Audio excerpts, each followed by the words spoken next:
Bonjour, vous avez un bol de myrtille devant vous. Vous vous apprêtez à faire l'un des meilleurs choix possibles pour votre santé. Vous pensez à leurs antioxydants, à leurs bienfaits pour votre cerveau, votre cœur. Vous êtes sur le point de faire un geste sain. Arrêtez-vous. Avant de prendre cette cuillère, il y a quelque chose que vous devez absolument savoir. Un avertissement crucial que personne ne prend le temps de donner. Chaque fois que vous achetez ces précieux fruits, vous faites un investissement.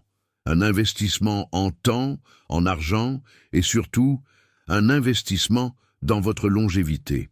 Mais que diriez-vous si je vous annonçais qu'un simple mélange, une combinaison que des millions de personnes font chaque matin sans même y penser, pouvait saboter cet investissement?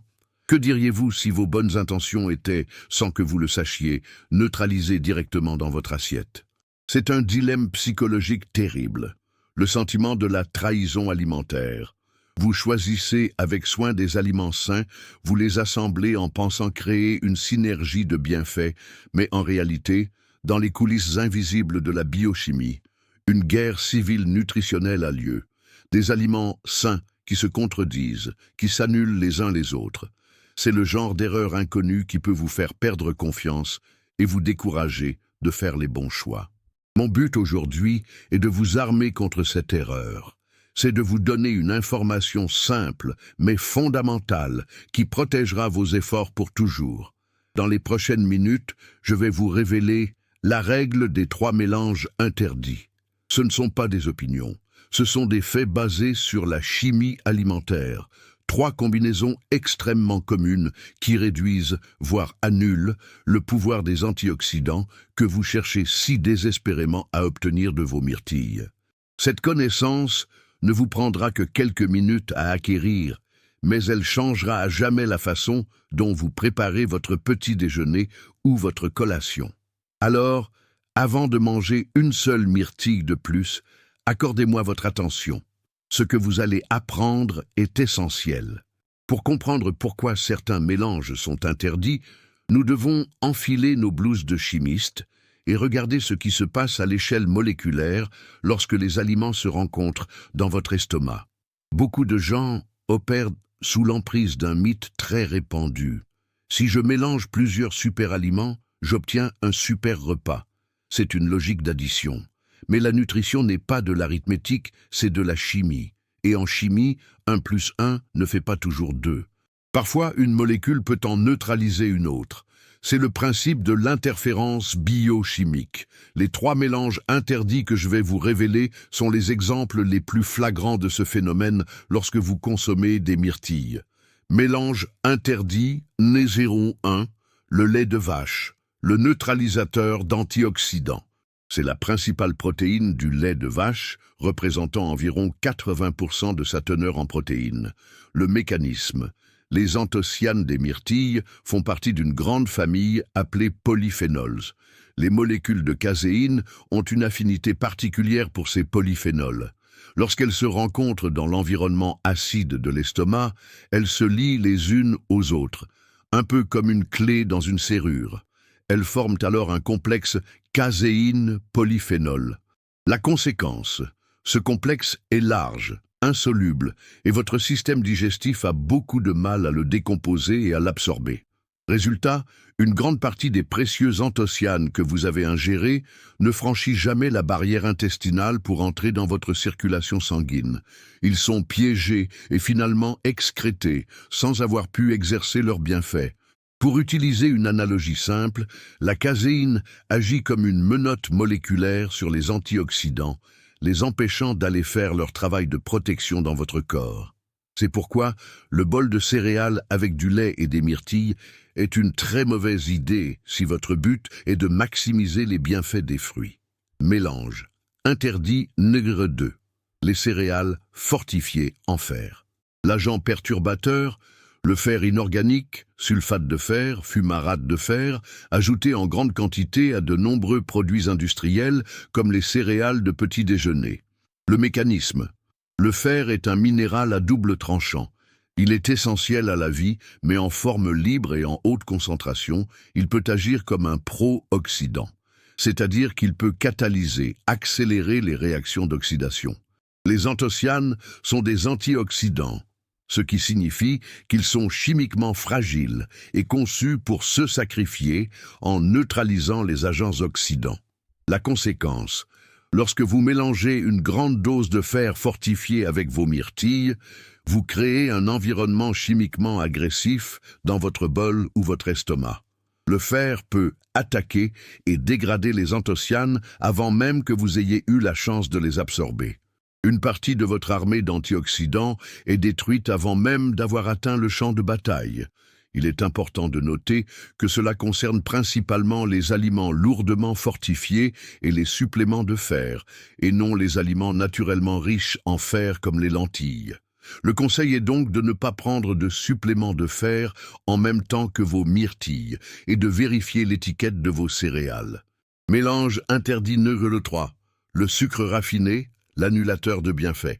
Le principal super-pouvoir des anthocyanes des myrtilles est leur effet anti-inflammatoire. Ils aident à calmer l'inflammation chronique de bas grade qui est un moteur du vieillissement et des maladies. Le sucre raffiné, lui, est l'un des agents pro-inflammatoires les plus puissants de notre alimentation. La consommation de sucre provoque un pic de glycémie et d'insuline, un processus qui génère une cascade de molécules inflammatoires dans tout le corps. La conséquence, manger des myrtilles avec du sucre, c'est comme envoyer une petite équipe de pompiers pour éteindre un incendie, tout en demandant à une autre équipe de jeter de l'essence sur les flammes. Les effets bénéfiques et anti-inflammatoires des myrtilles sont directement contrecarrés, voire complètement annulés, par la vague inflammatoire que vous créez simultanément avec le sucre. Vous payez pour un bienfait que vous détruisez au même moment. Comprendre ces trois mécanismes chimiques et biologiques est la clé. Cela vous permet de voir au-delà du simple goût et de faire des choix éclairés pour protéger l'intégrité de ce que vous mangez. Vous connaissez maintenant les preuves scientifiques. Vous êtes le détective qui a identifié les 3 saboteurs potentiels de vos myrtilles. Il est temps de passer à l'étape suivante. Mettre en place des stratégies de protection simples et efficaces. Comment éviter ces 3 mélanges interdits dans votre vie de tous les jours? C'est beaucoup plus facile que vous ne le pensez. Action numéro 1. Déjouer le piège du lait de vache. Le scénario classique à éviter. Vous vous levez, prenez un grand bol, versez vos céréales préférées, ajoutez une généreuse poignée de myrtilles, puis vous noyez le tout dans du lait de vache bien froid. Vous pensez prendre un petit déjeuner sain, mais à cet instant précis, la caséine du lait commence déjà à menotter les antioxydants de vos myrtilles. Vos échanges intelligents, les solutions. Remplacez le lait de vache par une boisson végétale, lait d'amande, d'avoine, de soja, de coco. Le choix est vaste. Ces boissons ne contiennent pas de caséine et n'interféreront donc pas avec l'absorption des polyphénols. Assurez-vous simplement de choisir des versions sans sucres ajoutés. Échange numéro 2. Changez de base. Oubliez le concept de céréales liquides. Passez au bol de yaourt. Un yaourt grec nature est une bonne option. Mais si vous voulez la certitude absolue d'une absorption maximale, l'option de luxe est un yaourt végétal, à base de coco ou de soja. C'est la base parfaite pour vos myrtilles. Échange numéro 3. Pensez, smoothie malin. Si vous aimez les smoothies, c'est parfait. Mais au lieu du lait de vache, utilisez comme liquide une boisson végétale, de l'eau de coco ou simplement de l'eau. Action numéro 2. Devenir un expert des étiquettes de céréales.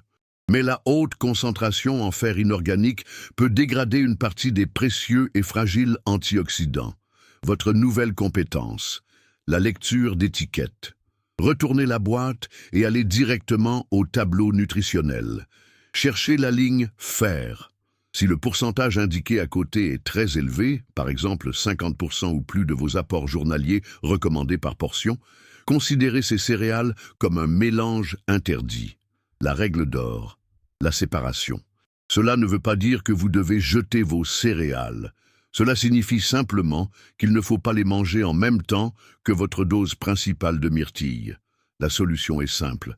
Si vous aimez ces céréales, mangez-les. Mais gardez vos myrtilles pour plus tard, en collation, avec une poignée de noix par exemple. Séparez les moments de consommation. Action, Nder 3. Fuir le sucre, l'ennemi public, Nder 1. Les faux amis à identifier. Soyez conscient que le sucre se cache partout où l'on trouve des myrtilles préparées industriellement. Les pâtisseries santé. Le muffin aux myrtilles du café du coin est un gâteau chargé de sucre, pas un aliment santé. Les yaourts aux fruits. Un yaourt aux myrtilles du supermarché contient souvent plus de sucre qu'un dessert. Les confitures et gelées. Ce sont des bombes de sucre avec quelques fruits. La solution. Privilégiez le fruit entier et naturel. Apprenez à apprécier la saveur naturellement sucrée et acidulée des myrtilles. Elles n'ont pas besoin de sucre ajouté. Si vous avez besoin de sucré, si vous trouvez les myrtilles trop acides, ne prenez pas le sucrier. Ajoutez une source de sucre naturel et non raffiné, qui contient aussi des nutriments. Par exemple, écrasez une demi-banane dans votre bol ou ajoutez quelques morceaux de mangue. C'est une façon bien plus intelligente de sucrer.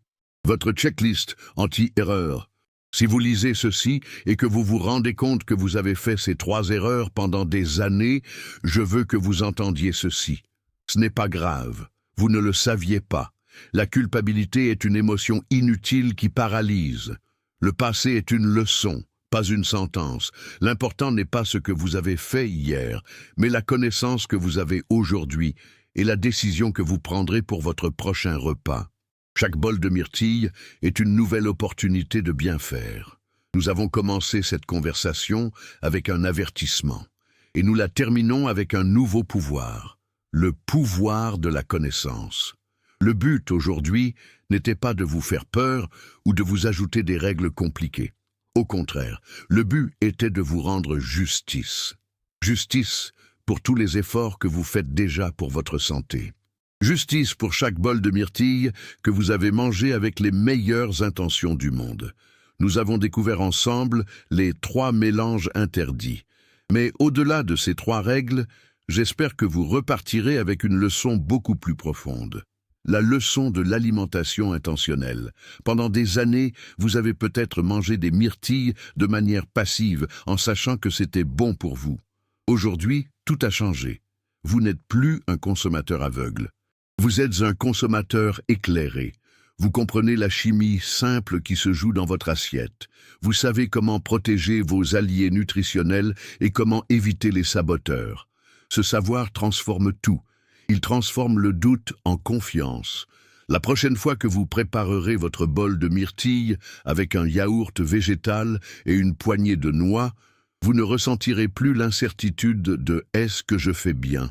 Vous ressentirez la certitude et la satisfaction profonde de savoir que vous faites les choses de la manière la plus intelligente possible.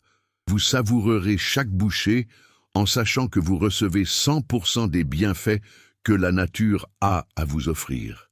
C'est cela, manger avec intention. Ce n'est pas se priver, c'est optimiser. Ce n'est pas suivre une diète, c'est appliquer une stratégie. Alors, mon invitation finale est la suivante. Que votre prochain repas avec des myrtilles soit le premier de votre nouvelle approche. Préparez-le en appliquant consciemment une des règles que nous avons vues aujourd'hui. Et pendant que vous le dégustez, prenez un instant pour apprécier non seulement le goût, mais aussi la puissance de votre choix éclairé. Vous n'avez pas seulement appris à ne pas commettre d'erreurs. Vous avez appris à rendre vos bonnes habitudes encore meilleures. Je suis le docteur William Yamamoto. Car la véritable santé ne se trouve pas seulement dans les aliments que nous choisissons, mais dans la sagesse avec laquelle nous les combinons. Mangez bien et mangez avec intention.